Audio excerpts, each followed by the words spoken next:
चलिए आगे बढ़ते हैं। तो अभी हमने एनिमल क्लासिफिकेशन का एक ओवरव्यू देखा कि ग्रुप्स कैसे बने। But tell me one thing, हमने स्टार्टिंग में क्या बोला, कोई भी चीज को अगर हमें कैटेगरी में बांटना है तो हमारे पास कुछ कंडीशंस होने चाहिए, कुछ क्राइटेरिया होने चाहिए, है ना। देखो एक तो मैंने बता दिया नोटोकॉर्ड है कि नहीं है, बट वो एक कंडीशन हुई ना, और भी कंडीशंस हो सकती है, राइट। चलिए तो अब हम देखते हैं what is the basis of classification. भाई मैं अपनी मर्जी से थोड़ी क्लासिफाई कर सकता हूं ना, हमें कोई क्राइटेरिया चाहिए, हमें कोई कॉन्क्रीट साइंटिफिक क्राइटेरिया चाहिए, राइट। जैसे मेरा मन कर रहा है कि मैं शर्ट और जूते को एक रैक में डाल दूं, मेरा मन कर रहा है कि मैं दाल और चावल को एक रैक में डाल दूं, लेकिन चावल एक तरफ दाल एक तरफ ज्यादा इजी होगा, क्योंकि चावल में भी टाइप्स है ना, बासमती चावल है, कोलम चावल है, चावल में भी कितने टाइप्स है सोचो, उसमें भी सेक्शंस बने हैं। यही है क्लासिफिकेशन, राइट। ताकि अगर मुझे बासमती लेना है तो मैं इसमें से लूंगा, मुझे कोलम चावल लेना है तो मैं इसमें से लूंगा, है ना, राइट। चलिए बेसिस ऑफ क्लासिफिकेशन मींस किस कंडीशन पे कौन सी क्राइटेरिया को ध्यान में रखते हुए हमने क्लासिफिकेशन किया है। अब पहले इसके नाम देख, कंडीशंस के नाम देख लीजिए। The first condition is what is the level of organisation. What is the level of organisation, अब मतलब क्या, आपको पता है life starts with a cell, but cell divide होके टिश्यूज बनते हैं। चलो यार ये हम बचपन से पढ़ रहे हैं ना, सेल से बनते हैं टिश्यू, टिश्यू से बनता है ऑर्गन, ऑर्गन से बनता है ऑर्गन सिस्टम। तो कुछ ऑर्गेनिजम्स में आपको ऑर्गन सिस्टम नहीं मिलेगा, ऑर्गन भी नहीं मिलेगा, सिर्फ टिश्यू मिलेगा। कुछ में सिर्फ सेल्स मिलेंगे, कुछ में ऑर्गन्स मिलेंगे, कुछ में ऑर्गन सिस्टम भी मिलेंगे। तो मैं सबको एक ग्रुप में नहीं डाल सकता ना, मुझे अलग करना पड़ेगा। तो फर्स्ट क्राइटेरिया है लेवल ऑफ ऑर्गेनाइजेशन, मींस कौन सा लेवल है उनके अंदर। दूसरा है उनकी डाइजेस्टिव सिस्टम कैसी है। डाइजेस्टिव सिस्टम को हम एलिमेंट्री कैनाल भी बोलते हैं बायोलॉजी में, है ना। अच्छा, डाइजेस्टिव सिस्टम को हम बॉडी ऑर्गेनाइजेशन भी कह सकते हैं, मतलब how is the digestive system organised और अरेंज्ड इन देयर बॉडी। ठीक है, एक बात बताऊं, मैं मैक्सिमम हिंदी में बोलने की कोशिश कर रहा हूं ताकि ऑल ओवर महाराष्ट्र के बच्चों को हमारी चैनल का फायदा हो। सी महाराष्ट्र में बहुत सारे डिविजन्स हैं और कुछ बच्चे वर्नाक्युलर मीडियम से पढ़ते हैं, है ना। तो हम ये चाहते हैं कि इंग्लिश मीडियम के बच्चे तो सीखे, बट जो बच्चों को इंग्लिश उतना स्ट्रांग नहीं है उन्हें भी हमारी चैनल से फायदा हो, ठीक है। तो मैं मैक्सिमम हिंदी में बोलूंगा, बट कुछ कुछ लाइंस में इंग्लिश में बोलूंगा, बिकॉज इंग्लिश मीडियम के बच्चों को कुछ सेंटेंसेस इंग्लिश में लिखने हैं तो उन्हें पता होना चाहिए, राइट। बट बाकी लोगों के लिए भी ये यूजफुल रहेगा, राइट। चलिए, तो बॉडी ऑर्गेनाइजेशन या डाइजेस्टिव सिस्टम। तीसरा कंडीशन है इनका सर्कुलेटरी सिस्टम कैसा है। अब सर्कुलेटरी सिस्टम का मतलब है द ट्रांसपोर्ट सिस्टम, मतलब how nutrients and oxygen are transported to the body, how the waste material is transported in the body, है ना। तो इसके लिए हमारी बॉडी में जो सिस्टम है उसका नाम है सर्कुलेटरी सिस्टम, ठीक है। अब उसके बाद हम देखेंगे how is the symmetry of the और एनिमल, ओके, या सिमेट्री है भी कि नहीं है, देखेंगे सिमेट्री क्या है when we discuss the individual points. अभी आप मेरे साथ साथ सिर्फ ये पॉइंट्स लर्न कर लीजिए, ओके। सिमेट्री कैसी है। The fifth criteria for classifying animals is how are और what is the kind of germ layers that they have, ठीक है, इसे कहते हैं germ layers. Then sixth criteria is the presence और एब्सेंस ऑफ सीलोम। सीलोम का मतलब है बॉडी कैविटी। कुछ ऑर्गेनिजम्स की बॉडी के अंदर कैविटी है जिसमें सिस्टम्स को अरेंज किया हुआ है। तो कैविटी को जहां पर भी कैविटी हो उसे बायोलॉजी में कहते हैं सीलोम। सी ये बोलने के लिए हम सीलोम बोलते हैं, but it starts with C and COE is pronounced as C. It is not SEEC. COEC, coelom. Am I clear? चलिए, देन अगला क्राइटेरिया है कि इन एनिमल्स में सेगमेंटेशन मिलेगा कि नहीं. Okay, means the body is divided into small small small small small small segments. चलिए, अभी हम लोग पॉइंट्स पे गए नहीं हैं, but just to give an example, आप लोगों ने कभी अर्थवम देखा है? अर्थवम, त्याला मराठीमध्ये गांडूळ म्हणतात, राइट? तो अगर आपने अर्थवम को नजदीक से देखा होगा, आपने देखा होगा उसकी बॉडी पे बहुत सारे छोटे छोटे छोटे छोटे ऐसे सर्कुलर सेगमेंट्स हैं जो शायद दूसरे ऑर्गेनिजम्स में ना है ना? तो किसी में सेगमेंटेशन है, किसी में सेगमेंटेशन नहीं है. तो 7th criteria is segmentation. And 8th criteria हम ऑलरेडी पढ़ चुके हैं, प्रेजेंस और एब्सेंस ऑफ, बताइए. Very good, notochord. ओके, तो प्रेजेंस और एब्सेंस ऑफ नोटोकॉर्ड. तो ये क्या है? This is the criteria on which animals को हम डिवाइड करेंगे अलग अलग ग्रुप में. जैसे स्टूडेंट्स को मुझे क्लासिफाई करना है, तो फर्स्ट क्राइटेरिया जेंडर, मेल अलग फीमेल अलग. नेक्स्ट क्राइटेरिया लैंग्वेज, गुजराती अलग, मारवाड़ी अलग, हिंदी अलग, मराठी अलग, सिंधी अलग. तो एज क्या हुआ? क्राइटेरिया.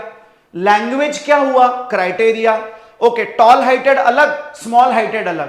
तो हाइट क्या हुआ? क्राइटेरिया. आई बात समझ में? Very good. उसी तरह से एनिमल्स को क्लासिफाई करने के लिए यह है क्राइटेरिया. चलिए एक बार फिर से देख लेते हैं. The first criteria is level of organisation. Second criteria is digestive system का ओरिएंटेशन कैसा है, दैट इज बॉडी ऑर्गेनाइजेशन. तीसरा सर्कुलेटरी सिस्टम. चौथा सिमेट्री. पांचवा जर्म लेयर्स. छठवां सीलोम. सातवां सेगमेंटेशन.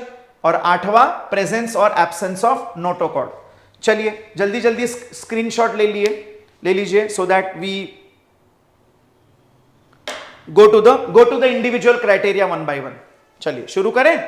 ओके, देखिए, can I erase this? First class. और अगर मैंने इरेज भी कर दिया, I told you, YouTube gives you an advantage. आप जितनी बार चाहें बैक जाके उस टॉपिक को फिर से देख सकते हैं, घबराने की बात नहीं है. ठीक है? I hope you are enjoying the class. चलिए, फर्स्ट क्राइटेरिया है हमारा, what is the level of organisation. ठीक है? What is the level of organisation मतलब क्या? अब सुनिए, धरती पर कुछ एनिमल्स ऐसे हैं, है तो सभी मल्टी सेल्यूलर, है ना, लेकिन इनके बॉडी में जो सेल्स है ना, सेल्स, वो अभी भी सिर्फ सेल्यूलर लेवल पे हैं. तो देखिए, फर्स्ट ग्रुप हो गया सेल्यूलर लेवल, मतलब सेल्स सिर्फ ऐसे ग्रुप्स में पड़े हुए हैं बस. वो अभी तक टिश्यू भी नहीं बने, वो ऑर्गन भी नहीं बने, वो ऑर्गन सिस्टम भी, खैर टिश्यू ही नहीं बनेगा तो आगे का क्या ही बन जाएगा, है ना. मतलब it is just an aggregate of cells. तो इस लेवल को हम कहते हैं सेल्यूलर लेवल. क्या कहते हैं? Cellular level. तो इसमें आता है one and only phylum Porifera. अब आप समझे मैंने आपको सारे फाइलम्स के नाम पहले क्यों बताए? ताकि अब जब हम एक एक कंडीशन को देखें, मैं आपको बता सकूं कि कौन से कंडीशन में कौन सा फाइलम आता है. आई बात समझ में? तो सेल्यूलर लेवल में आएगा पोरीफेरा. अब मुझे बताओ, सेल के आगे बनते हैं टिश्यू, सेल के आगे बनते हैं टिश्यू, तो अगला लेवल आएगा टिश्यू लेवल. मतलब इनके बॉडी में सेल्स डिवाइड होकर अलग अलग टिश्यूज बन चुके हैं, पर अभी तक ऑर्गन्स नहीं बने.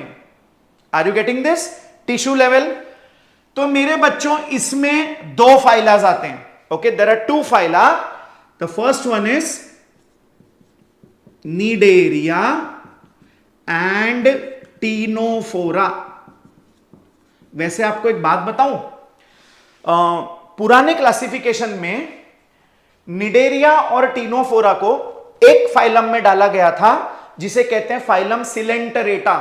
तो some books still mention it, phylum सिलेंटरेटा।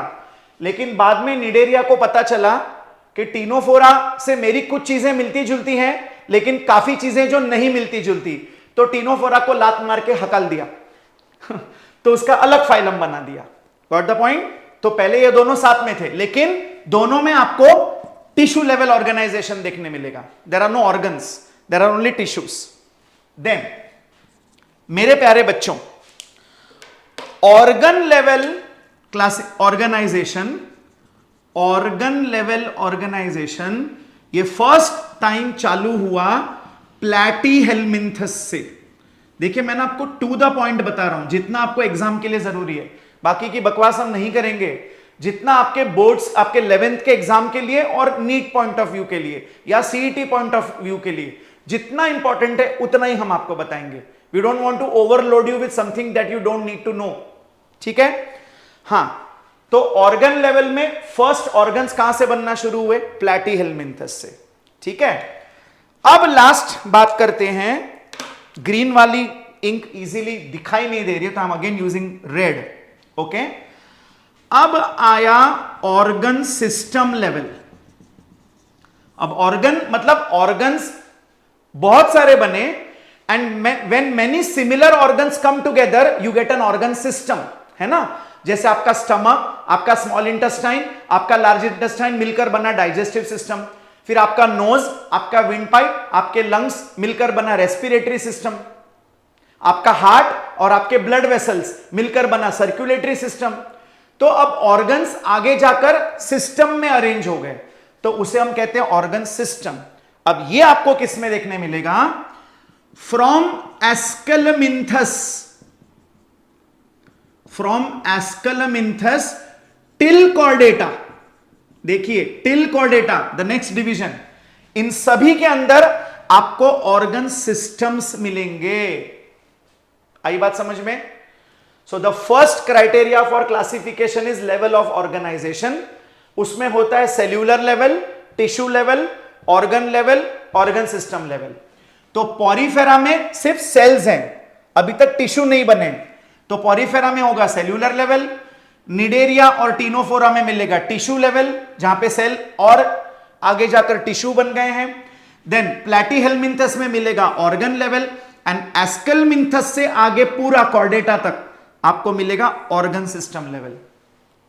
I hope this is clear, right? चलिए अब बढ़ते हैं, आप स्क्रीनशॉट ले लीजिए या लिख लीजिए फटाफट। सी क्या करिए, आप मेरे साथ साथ लिखते जाइए तो आपको इजी हो जाएगा ना, we can save on time. चलिए आगे बढ़ते हैं। First criteria was level of organisation. मैं आपको ये क्यों इस पे जोर दे रहा हूं? बिकॉज बेसिस ऑफ क्लासिफिकेशन पे बहुत सारे क्वेश्चंस नीट में पूछे जाते हैं। तो I want you to learn this concept very seriously, because जब तक आपको कंडीशन नहीं मालूम तो आप क्लासिफाई करोगे कैसे, है ना? अब मैंने आपको बोल दिया चलो इस ग्रुप में बच्चे, इनको क्लासिफाई करोगे। आप बोलोगे सर कैसे करना है? हाइट के हिसाब से करना है, लैंग्वेज के हिसाब से करना है, जेंडर के हिसाब से करना है, कैसे करना है? Got it? तो क्राइटेरिया बहुत इंपॉर्टेंट है मेरे प्यारे बच्चों। चलिए आगे बढ़ते हैं। The second criteria is how is the digestive system. Because digestive system हमारे बॉडी का एक बहुत इंपॉर्टेंट सिस्टम है जो हमें एनर्जी देने के लिए रिस्पॉन्सिबल है ना? डाइजेस्टिव और रेस्पिरेटरी सिस्टम मिलकर हमें एनर्जी देते हैं, राइट? चलिए अब ध्यान से सुनिए, बहुत इंटरेस्टिंग है, आपको यह पढ़ने में मजा आएगा। बेटा डाइजेस्टिव सिस्टम को कंसिडर करते हुए हमने एनिमल्स को 3 ग्रुप में डिवाइड किया है। ओके, इसको थोड़ा सेंटर में कर दें। ओके, ये लाइन थोड़ी टेढ़ी मेढ़ी बनेगी, forgive me for that. The point is you understand the concept well, forget about the lines. ठीक है, चलिए the first group is just a cell aggregate. मतलब इनकी बॉडी में सिर्फ सेल्स का कलेक्शन है, मतलब they don't have a digestive system. See there is no alimentary canal. अच्छा, by the way alimentary canal का मतलब है डायजेस्टिव सिस्टम, जिथे जे काय आपण खातो, जिथे त्या अन्नाचं पचन होतं त्या सिस्टमला म्हणतात डायजेस्टिव्ह सिस्टम. ओके, तो इन लोगों में डाइजेस्टिव सिस्टम है ही नहीं। तो आप बोलोगे सर फिर ये लोग फूड कैसे डाइजेस्ट करते हैं? हां सुनो बेटा, इनका डाइजेशन ना सेल के अंदर ही होता है।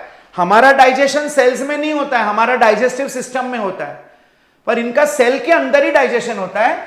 तो इसे हम कहते हैं intracellular digestion. The digestion is intracellular. तो इसमें कौन आता है? इसमें हम एग्जाम्पल याद रखेंगे, फाइलम पॉरीफेरा। हेलो ओ बच्चों, this is not Poriferva, this is Porifera.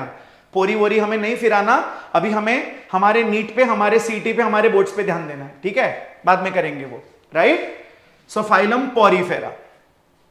तो इन लोगों में डाइजेस्टिव सिस्टम ही नहीं होती, इनकी बॉडी के सेल्स के अंदर ही फूड जाएगा और उधर ही डाइजेस्ट हो जाएगा। हमारा डाइजेस्टिव सिस्टम में डाइजेस्ट होने के बाद फूड सेल में जाएगा। डिफरेंस क्लियर हुआ? Very good. अब अगला जो है under digestive system is the presence of a blind sac. देखिए बहुत इंटरेस्टिंग है। अब सैक का मतलब होता है पाउच, अब ब्लाइंड मतलब अंधा, बट यहां पर अंधा क्यों बोला गया? अंधा पाउच का मतलब क्या है? यहां पर their digestive system has only one opening। मतलब क्या है? ये देखिए, ऐसे एक सैक है, यहां पर एक ओपनिंग है। तो ऐसा सैक जिसको एक ही ओपनिंग हो, दूसरी जगह से वो क्लोज्ड हो, उसे कहते हैं ब्लाइंड सैक। एका बाजूनी उघडा है, दुसऱ्या बाजूनी बंदा है, याला म्हणतात ब्लाइंड सैक। लेकिन आपको पता है इसमें क्या हो रहा है? जहां से फूड अंदर आ रहा है वहीं से वेस्ट बाहर आ रहा है। मतलब सोचने में गंदा लगता है ना, जहां से खा रहे हैं वहीं से, हाँ बट हो रहा है, ठीक है? जहां से खा रहे हैं वहीं से निकाल रहे हैं। So digestive system has only one opening. अब ये आपको किस में देखने मिलेगा? ध्यान से सुनिए। Cnidaria, Ctenophora. सी जहां जहां पर मोस्ट ऑफ दी जगहों में जहां पे निडेरिया वहां पे टीनोफोरा भी आ रहा है, आप देख रहे हैं? बिकॉज मैंने आपको बोला कि पहले ये दोनों मिलाकर एक ही फाइलम था, सिलेंटरेटा, लेकिन बाद में जब पता चला कि काफी डिफरेंसेस भी है तो दोनों को अलग कर दिया, लेकिन कुछ चीजें सिमिलर हैं, ठीक है? And platyhelminthes. तो इन लोगों में डाइजेस्टिव सिस्टम है but it is only with one opening. इसे कहते हैं blind sac type of digestive system, ठीक है? थर्ड वेरी इंपॉर्टेंट, ध्यान देंगे, इसे कहते हैं tube within tube type of system. Tube within tube मतलब क्या? एक ट्यूब है, उसके अंदर एक और ट्यूब है, और ये ट्यूब दोनों एंड से ओपन है। अब जैसे, ध्यान से सुनिए, बहुत सिंपल कर देते हैं आपके लिए, ठीक है? इन लोगों में ये बॉडी कैविटी है, जैसे मान लो ये इंसान की बॉडी कैविटी है, और उसके अंदर डाइजेस्टिव सिस्टम को रखा गया है, और डाइजेस्टिव सिस्टम को दो ओपनिंग्स है। So this is the mouth and this is the anus. हम जहां से खाते हैं वहां से नहीं निकालते, हम दूसरे ओपनिंग से निकालते हैं। तो ट्यूब के अंदर ट्यूब है, so this is a tube, this part is a tube, उसके अंदर एक ट्यूब है, दैट इज डाइजेस्टिव सिस्टम। तो इसे कहते हैं tube within tube type of digestive system. अब ये आपको किस में मिलेगा बेटा? ये शुरू हो गया एस्कलमिंथस से लेकर कॉर्डेटा तक। एस्कलमिंथस से कॉर्डेटा, सबके पास tube within tube type of digestive system है। I hope this is clear. चलिए आगे बढ़े, राइट? फिर से एक बार देखिए। First is there is no digestive system. इनका बॉडी ना, मान लो ये एक पॉरीफेरा है, बस ये सेल्स का एक कलेक्शन है, ये सेल्स का एक कलेक्शन है, और उसके अंदर ही, सेल के अंदर ही डाइजेशन होता है, कोई अलग से सिस्टम नहीं बना है। There is no alimentary canal, digestion is intracellular, example आएगा phylum Porifera. Then there is a digestive system with only one opening, दूसरा एंड क्लोज है, इसे कहते हैं ब्लाइंड सैक। ओके, इसमें आएगा Cnidaria Ctenophora Platyhelminthes, CCP and tube within tube, ये बाहर एक ट्यूब है, उसके अंदर डाइजेस्टिव सिस्टम की ट्यूब है। तो देयर आर 2 ओपनिंग्स, दोनों खुली हुई है, माउथ एंड एनस। ये स्टार्ट हुआ एस्कलमिंथस से और है till the last Chordata. Clear? चलिए स्क्रीनशॉट ले लीजिए, आगे बढ़ते हैं। Very interesting. Okay, now the next criteria is, I hope आप मेरे साथ साथ लिख रहे हैं। अगर आपको मेरा एक्सप्लेनेशन, मेरा पढ़ाने का स्टाइल इजी लग रहा है, अच्छा लग रहा है, तो आप लोगों से रिक्वेस्ट है कि इसे जितना जल्दी से ज्यादा आप इसको शेयर कर सके, ताकि सब महाराष्ट्र के सब बच्चे जो अंडर प्रिविलेज्ड हैं, जो क्लासेस नहीं जा पाते, जो अफोर्ड नहीं कर पाते, उन्हें हमारे चैनल से मदद मिल सके। और जब आप हमारे चैनल को लाइक करते हो, सब्सक्राइब करते हो, तो फायदा ये होता है, जब भी कोई स्टूडेंट सर्च करता है तो हमारा चैनल फर्स्ट आ जाएगा, राइट? और उसको हेल्प हो जाएगी। Thank you so much, I really appreciate your patient listening and all the support that you are giving us. Thank you so much. चलिए आगे बढ़ते हैं। अब हमारा थर्ड क्राइटेरिया है सर्क्यूलेटरी सिस्टम कैसा है, how is the circulatory system. तो हम इस बेसिस पे भी क्लासिफिकेशन कर सकते हैं। अब सर्क्यूलेटरी सिस्टम हमारे बॉडी का वो सिस्टम है जो ट्रांसपोर्ट में मदद करता है। कुछ भी ट्रांसपोर्ट करना हो, चाहे ऑक्सीजन हो, न्यूट्रिएंट्स हो, हार्मोन्स हो, वेस्ट मटेरियल हो, कुछ भी ट्रांसपोर्ट करना है तो उसके लिए एनिमल्स के पास होता है सर्क्यूलेटरी सिस्टम। लेकिन अब ध्यान से सुनिए, ओके? सर्क्यूलेटरी सिस्टम भी 2 टाइप की होती है। एक को मैं थोड़ा अलग अलग कलर्स यूज करता हूं ताकि हाईलाइट कर सकूं इंपॉर्टेंट वर्ड्स को अलग अलग कलर से, ताकि आप अच्छी तरीके से उसको समझ पाओ, ठीक है? एक होता है ओपन सर्क्यूलेटरी सिस्टम और एक होता है क्लोज्ड सर्क्यूलेटरी सिस्टम। ओके, अब ओपन को समझने के लिए पहले हम क्लोज्ड समझते हैं। सुनिए, मुझे एक बात बताओ, एग्जाम्पल देके बताता हूं। हम इंसान, हमारे बॉडी में क्लोज्ड सर्क्यूलेटरी सिस्टम है। अब मतलब क्या, देखिए, ये हमारा हार्ट है, ओके? हार्ट से ब्लड निकल रहा है। अब ये ब्लड ऐसे खुला नदी की तरह नहीं बह रहा है मेरे बॉडी में, नदी की तरह नहीं बह रहा है। It is flowing through a system of tubes. Tubes के थ्रू, वेसल्स के थ्रू हमारे बॉडी में ब्लड पहुंचाया जा रहा है। जैसे we have arteries, we have veins and we have capillaries. तो इनके थ्रू ब्लड बह रहा है, अंदर ट्यूब्स हैं, अंदर चैनल्स है, पाइपलाइन है, पूरी नेटवर्क फैली हुई है। तो ऐसे सर्क्यूलेटरी सिस्टम को हम बोलते हैं closed circulatory system. Am I clear? Absolutely. तो अब ये आपको किस में देखने मिलेगा? For example annelida and chordata. मैंने बताया ह्यूमंस का मंदिर chordates. So annelida and chordata में, ओके, हमें क्लोज्ड सर्क्यूलेटरी सिस्टम मिलेगा। बाकी सब में ओपन सर्क्यूलेटरी सिस्टम है। अब ओपन में क्या होता है, देखिए, ये देखिए, मान लीजिए ये आपके बॉडी के ऑर्गन्स हैं, ये आपके बॉडी के ऑर्गन्स हैं और ये ब्लड वेसल ब्लड लेके आ रही है। अब इसमें क्या होता है, ये ब्लड ना डायरेक्टली इनके ऊपर छोड़ दिया जाता है, ऑर्गन्स के ऊपर। मतलब आपके organs are literally bathing in the blood, ये उस ब्लड में नहा रहे होते हैं सब साइड से। हमारे यहां पे ऐसा नहीं है।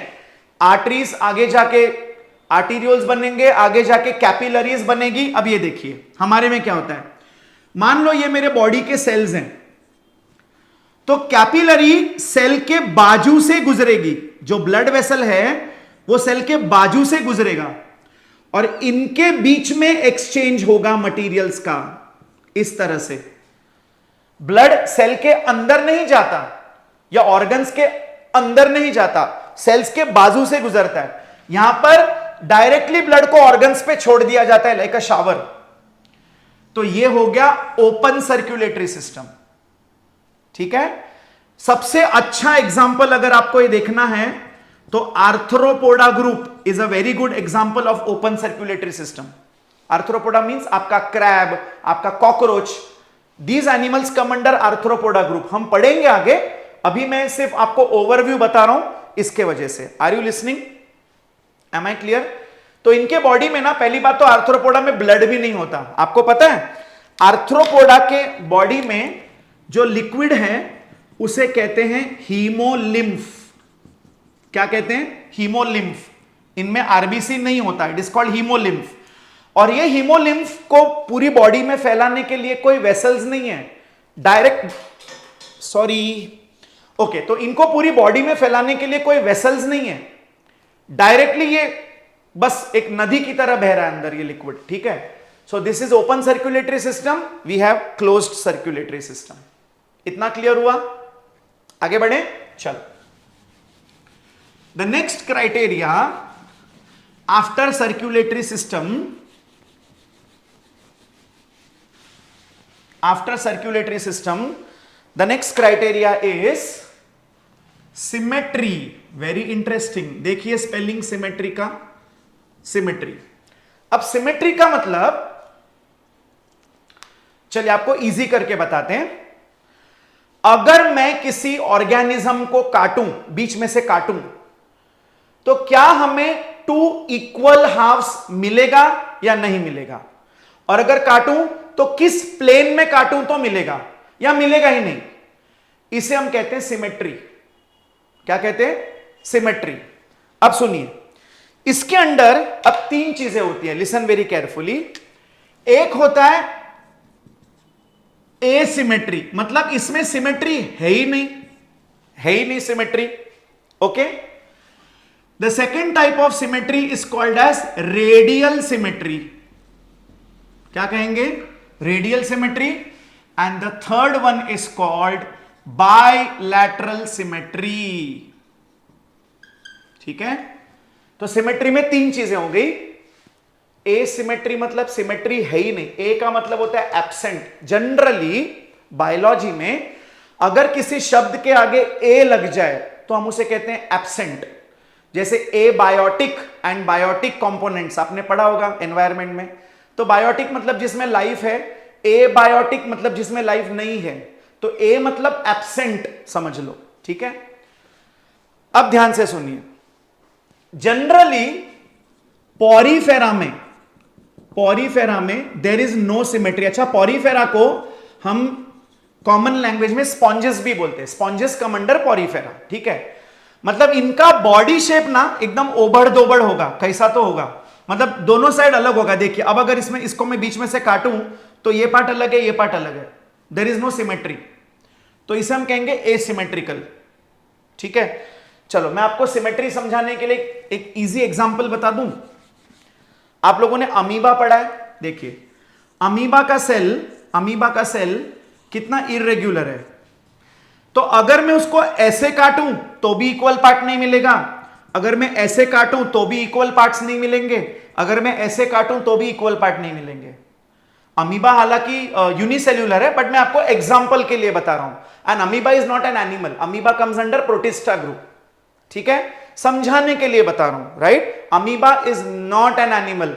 काफी बच्चे अमीबा को एनिमल बोलते हैं, बट अमीबा एनिमल किंगडम में नहीं आता, वो प्रोटिस्टा ग्रुप में आता है अंडर प्रोटोजोवन, ठीक है। तो there is no symmetry. Now what is radial symmetry? Okay, what is radial symmetry? मैं इस एनिमल को किसी भी प्लेन से काटूं, प्लेन मतलब एक्सिस, मान लीजिए ये एक एनिमल है, एग्जाम्पल, चाहे मैं उसको ऐसे काटूं, ऐसे काटूं, ऐसे काटूं या ऐसे काटूं, कोई भी प्लेन में मैं उसको काटूं तो मुझे 2 इक्वल हाफ मिलेंगे। इक्वल मतलब mirror image. Are you getting it? तो ऐसी सिमेट्री को हम कहते हैं radial symmetry. You cut them from any plane, you will get 2 equal half, that is radial symmetry. अब इसमें कौन कौन आता है देखिए, टीनोफोरा हैज रेडियल सिमेट्री। तो बोल दो, अब टीनोफोरा आ गया तो और कौन आएगा? Obviously Cnidaria also has radial symmetry. Now Echinodermata, अब इकाइनोडर्मेटा के बारे में ना आपको एक बहुत इंपॉर्टेंट चीज जानना है, बिकॉज ये बहुत बार पिछली बार नीट में पूछा गया, it's a past year question. देखिए मैं साइड बाय साइड आपको ये भी बताते जा रहा हूं।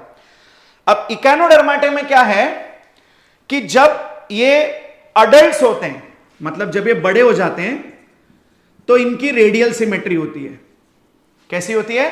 Radial symmetry. लेकिन जब ये छोटे बच्चे होते हैं, लार्वे होते हैं, तब इनकी सिमेट्री बायलैटरल होती है। कैसी होती है? बायलैटरल। बताऊंगा मैं व्हाट इज बायलैटरल, बट ध्यान रखिए इकाइनोडर्माटा इज, ये एक एक्सेप्शन याद रखिए। हालांकि मैंने उसको रेडियल सिमेट्री में डाला है, पर उनके बच्चों में बायलैटरल सिमेट्री होती है। जब वो बड़े हो जाते हैं तब वो उनकी रेडियल सिमेट्री होती है। Okay, now what is bilateral symmetry? I will get two equal parts when I cut them in any one plane. अगर मैं और कोई प्लेन में काटूंगा तो इक्वल हाफ नहीं मिलेगा। चलिए एग्जांपल लेते हैं। आप मुझे अगर वर्टिकली काटोगे, वर्टिकली बराबर सेंटर में, तो फिर मेरे दोनों पार्ट्स को जोड़ दो, will it become same? Yes, mirror image. लेकिन अब अगर आप मुझे हॉरिजॉन्टली काट रहे हो, तो देखो मेरा ये पार्ट अलग है, नीचे का पार्ट अलग है।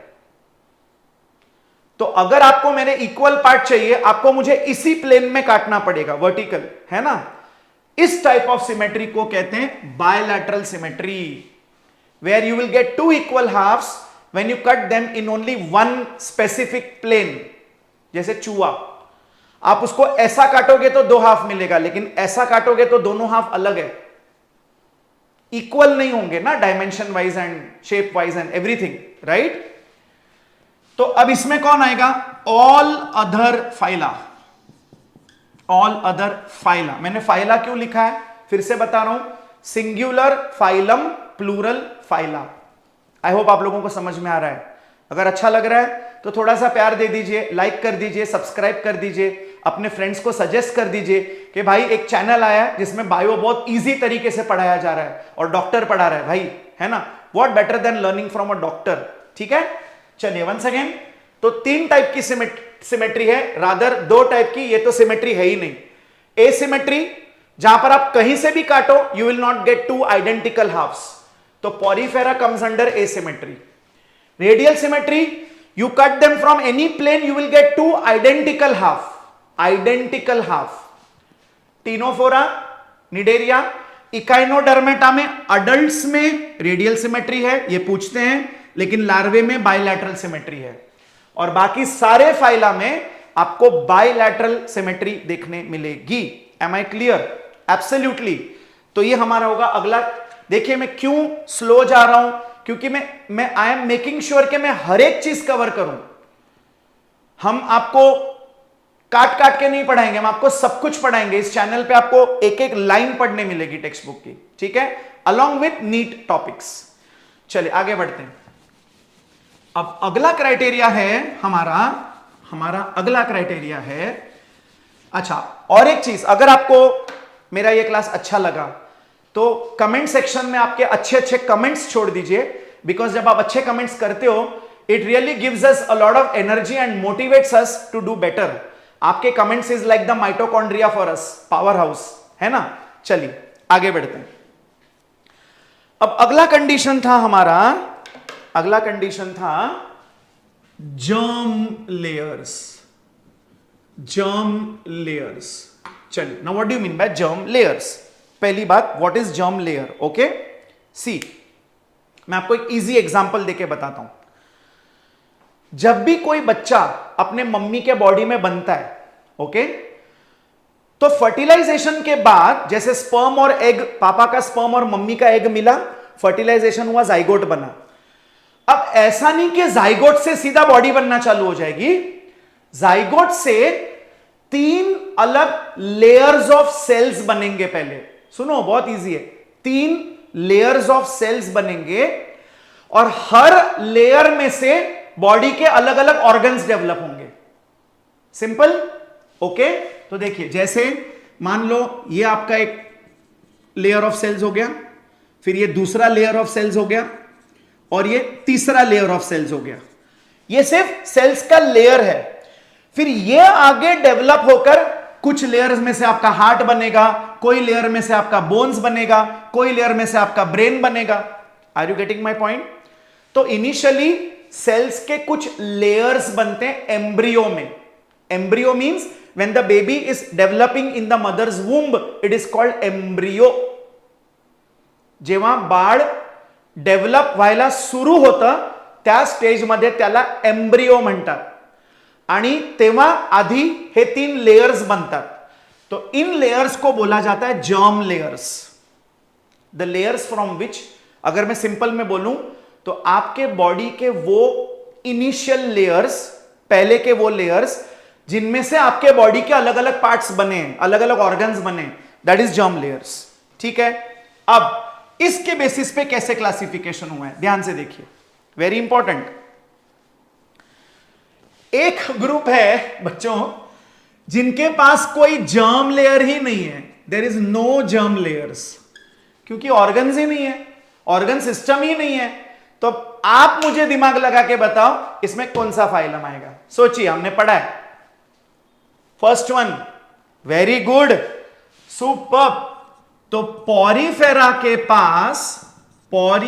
के पास कोई जर्म लेयर्स ही नहीं है, क्योंकि वो सिर्फ एक सेल्स का कलेक्शन है, ऑर्गन्स तो बने ही नहीं ना। जर्म लेयर्स कब लगेंगे? जब ऑर्गन्स बनाने होंगे। ठीक है, अब अगला क्राइटेरिया है, इन ऑर्गेनिजम्स की बॉडी में देयर आर 2 जर्म लेयर्स। ध्यान से सुनना, बहुत इजी करके बता रहा हूं। देयर आर 2 जर्म लेयर्स, मतलब इनके बॉडी के सारे ऑर्गन्स ना 2 जर्म लेयर्स से बने। मतलब कैसे? ये देखो,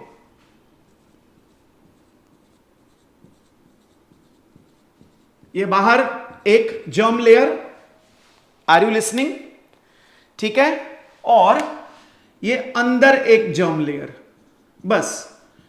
मतलब इनके कुछ ऑर्गन्स अंदर वाले सेल से बनेंगे और कुछ ऑर्गन्स बाहर वाले सेल से बनेंगे।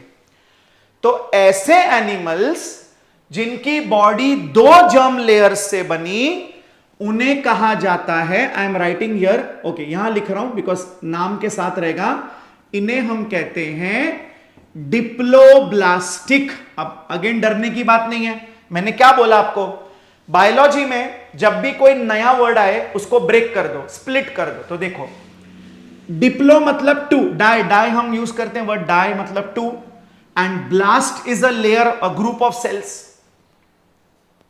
है ना। तो 2 जर्म लेयर्स को बोलते हैं डिप्लोब्लास्टिक। इतना क्लियर हुआ? And the third one, they have 3 germ layers.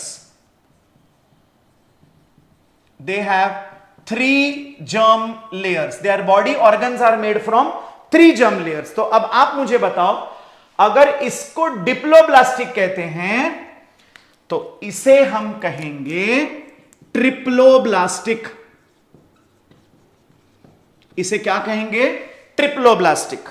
M I clear? अब देखिए, मतलब इनकी बॉडी में ये देखिए, मान लो, चलिए वही कलर यूज करके बनाते हैं। मान लो I am drawing this here, okay. ये सबसे बाहर वाला जर्म लेयर, देन ये सबसे अंदर वाला germ layer. Germ layer is nothing but the initial group of cells जिसमें से हमारे बॉडी के ऑर्गन्स डेवलप होते हैं, ठीक है। पर इनमें ये आउटर और इनर के बीच में there is one more germ layer, simple. तो 3 germ layers it is called triploblastic, 2 germ layers is called diploblastic, यहां पे there is no germ layers। अब वेरी इंपॉर्टेंट पॉइंट, ये जो 3 germ layers हैं मेरे प्यारे बच्चों, एक बात बताऊं, मुझे पता है कि कभी कभी आप लोगों को बायोलॉजी पढ़ना थोड़ा ओवरवेलमिंग हो जाता है, कितना कुछ है करने के लिए, लेकिन एक है मेरा विजन, मेरा गोल, और एक है मेरा कंप्लेंट। मुझे चूज करना है कि मुझे क्या सिलेक्ट करना है। अगर मुझे डॉक्टर बनना है, अगर मुझे बायोलॉजी के फील्ड में कोई अच्छा करियर बनाना है, मुझे डेंटिस्ट बनना है, मुझे फिजियोथेरेपिस्ट बनना है, मुझे फार्मेसी के फील्ड में जाना है, मुझे मेरे पेरेंट्स को प्राउड करना है, मुझे कुछ बन के दिखाना है, तो मैं सारे कंप्लेंट्स को, थकावट को, लेजीनेस को बाजू में रखकर अपने गोल पे ध्यान दूंगा और पढ़ूंगा। That's how I became a doctor. थकावट होगी बट हमें उसको क्रॉस करके आगे जाना है। चलिए ओके, अब इन जर्म लेयर्स को ना नाम दिए हैं, दे आर वेरी सिंपल। देखिए द आउटर मोस्ट, ये सबसे बाहर है तो इसे कहेंगे एक्टोडर्म। ओके, एक्टो मतलब बाहर, एक्टोडर्म। जो बीच वाली जर्म लेयर है इसे कहेंगे मीजोडर्म। क्या कहेंगे? मीजोडर्म। और जो सबसे अंदर वाली जर्म लेयर है इसे कहेंगे endoderm. So in triploblastic animals there are 3 germ layers, ectoderm, mesoderm, endoderm. अब मुझे बताओ डिप्लोब्लास्टिक में कौन सी मिसिंग है? मीजोडर्म मिसिंग है। So they have the ectoderm and they have the endoderm, there is no mesoderm. यह बात याद रखना, यहां पे तो कोई जर्म लेयर नहीं है। अब कौन से ऑर्गेनिजम्स आएंगे? इसमें आ गया पॉरीफेरा, इसमें निडेरिया। अब आपको भी पता होगा निडेरिया आएगा तो यहां पर टीनोफोरा भी आ गया, राइट। और ट्रिप्लोब्लास्टिक में प्लैटीहेल्मिन्थस से लेकर कॉर्डेटा तक हम सब 3 जर्म लेयर्स से हमारी बॉडी बनी है, right. So we have no germ layers, we have diploblastic, we have triploblastic. There are 2 germ layers, there are 3 germ layers, outer ectoderm, middle mesoderm, inner endoderm. I hope this is clear. चलिए अब बढ़ते हैं अगले criteria की तरफ। आई hope आप लोग screenshot ले रहे हैं या लिखते जा रहे हैं। आई वुड स्टिल सजेस्ट कि आप मेरे साथ साथ लिखिए। आप जितना अपने हाथ से लिखेंगे उतना आपको ज्यादा याद रहेगा। भाई मैंने मेरी पूरी एमबीबीएस की पढ़ाई खुद लिख लिख कर पढ़ी है, so that will be easy for you. चलिए अब हमारे पास 2 कंडीशंस बचे हैं। नोटोकॉर्ड तो हमने पहले ही कवर कर लिया। नाउ अगला इज द प्रेजेंस और एब्सेंस ऑफ सीलोम। अब पहली बात देखिए, इस टॉपिक पे, इस क्राइटेरिया पे बच्चों को थोड़ी दिक्कत आती है बट आप लोगों को नहीं आएगी, प्रॉमिस। अगर आप ध्यान से सुनेंगे तो आपको इजीली समझ में आएगा। Can we start? अब देखिए पहले मैं नाम लिख लेता हूं। Based on the presence or absence of coelom, animals are classified into 3 groups. पहली बात सीलोम क्या है मेरे बच्चों? सीलोम कहते हैं बॉडी कैविटी को। अगर मेरे बॉडी वॉल के अंदर कोई खाली जगह है, कैविटी है, उसे कहते हैं सीलोम। जैसे एक डब्बा है, अगर खाली डब्बा है, अगर मैं डब्बा खोलूं अंदर स्पेस है, दैट इज सीलोम। लेकिन अगर उस डब्बे में मैंने चीनी भरी है, पूरा डब्बा चीनी से भरा है, ओके, अगर मैं ढक्कन खोलूं, सीलोम है? अभी भी है? नहीं है, नहीं है, बट उस सीलोम में मैंने चीनी भरी है। You got it? एब्सोल्युटली।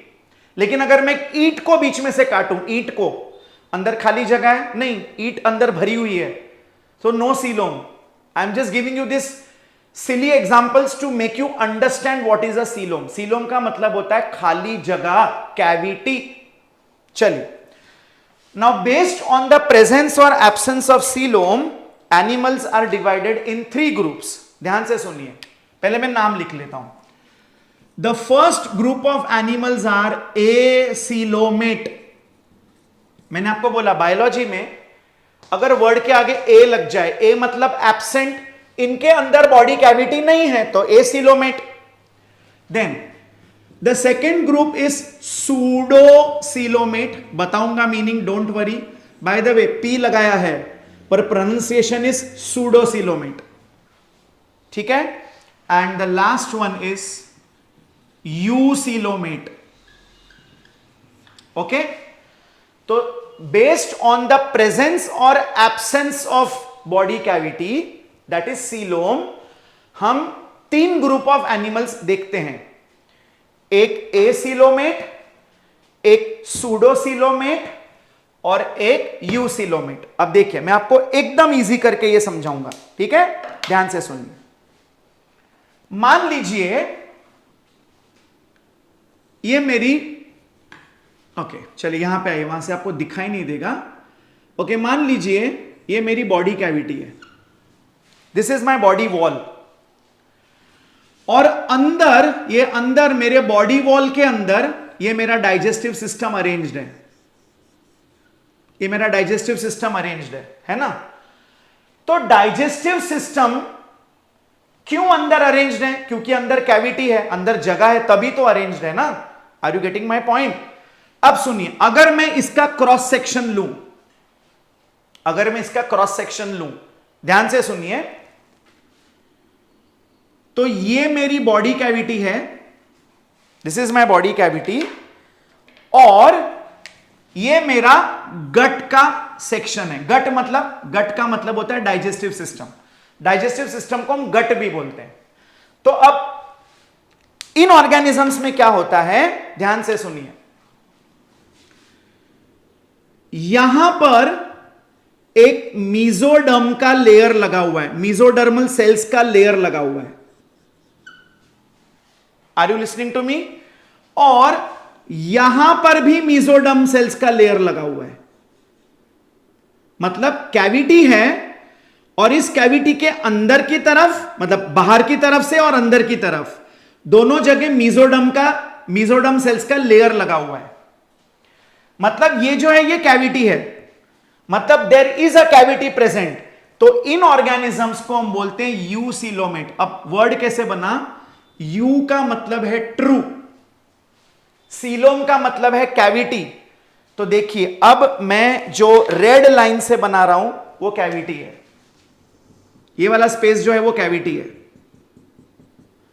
तो ऐसे एनिमल्स जिसमें एक ट्रू कैविटी प्रेजेंट है उसे कहते हैं ईसिलोमेट। लेकिन कंडीशन क्या है? It should be lined by the mesodermal cells. Am I clear? Okay, now what is pseudocoelomate? अब इसको समझने की कोशिश करिए। सूडोसिलोमेट में होता क्या है, मान लो ये मेरी बॉडी कैविटी है और ये मेरा गट वॉल है। ये डाइजेस्ट, हमने क्या किया है, इसका क्रॉस सेक्शन लिया ना, ऐसे खोल के अंदर का पार्ट दिखा रहा है। अब इधर ना, यहां पर और यहां पर कोई मीजोडर्मल सेल्स नहीं है। तो इधर होता क्या है, the mesodermal cells are found in scattered pouches. छोटे छोटे पाउचेस के अंदर मीजोडर्मल सेल्स भरे हुए हैं। ये कैविटी में लाइंड नहीं है, पाउचेस के अंदर मीजोडर्मल सेल्स भरे हुए हैं। तो ये तो ट्रू सीलोम नहीं हुआ ना, सीलोम जैसा है पर it's not a true coelom because it is not lined by mesodermal cells. तो मेरे बच्चों, सूडो का मतलब होता है फॉल्स, यू का मतलब है ट्रू, सूडो का मतलब है false.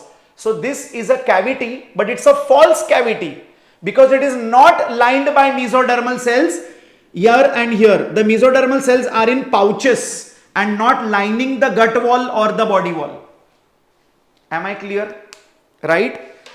Now what is acelomate? Acelomate मतलब ये देखिए, ये बॉडी वॉल है और ये गट है, यहां पर कैविटी ही नहीं है, ये पूरा मीजोडर्मल सेल से लाइंड है, कोई खाली कैविटी ही नहीं है। Okay, there is no true cavity और no false cavity also. So ऐसे एनिमल्स को हम बोलते हैं एसीलोमेट।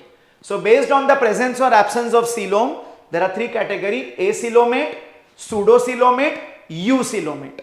आई होप दिस इज क्लियर। अब कौन किस में आएगा देखिए, स्पॉन्जेस मतलब पॉरीफेरा से लेकर प्लैटीहेल्मिन्थस तक सारे एसिलोमेट है। इनकी बॉडी में कोई कैविटी नहीं है, देयर इज नो कैविटी, अंदर कोई स्पेस ही नहीं है।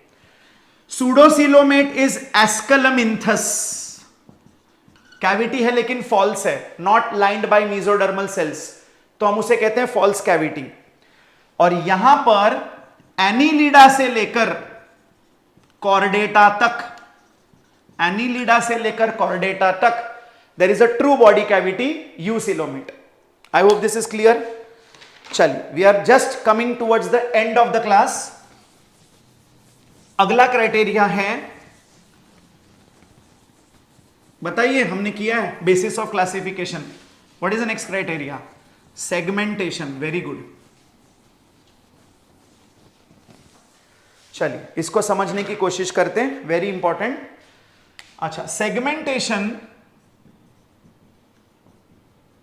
का मतलब the body is divided into segments. अच्छा, इसी को हम मेटामेरिज्म भी कहते हैं। क्या कहते हैं? मेटामेरिज्म। सेगमेंटेशन, मेटामेरिज्म एक ही बात है। चलिए अब इसमें क्या है, ध्यान से सुनिए। अगेन 3 ग्रुप है।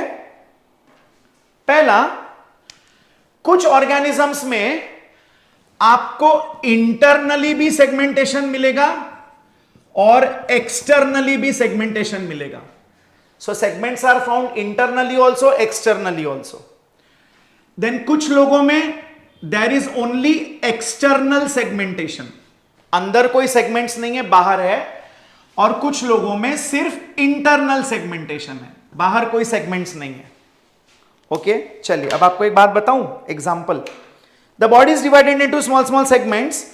अब जैसे इसमें आएगा एनिलिडा। एनिलिडा का एक एग्जांपल ले लो, अर्थवर्म।